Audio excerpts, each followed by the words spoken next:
Adjusting the rear seat position. To adjust the rear seat position, lift the lever under the seat and slide the seat forward or backward.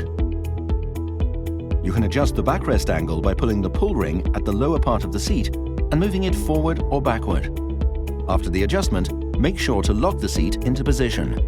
You can fold the seat backrest by pulling the pull ring and pushing the backrest forward. Pulling the pull ring and pushing the backrest backwards unfolds the seat. The operation is the same on both sides of the rear seats. After unfolding the backrest to the stop position, shake the backrest to make sure it is firmly locked in place.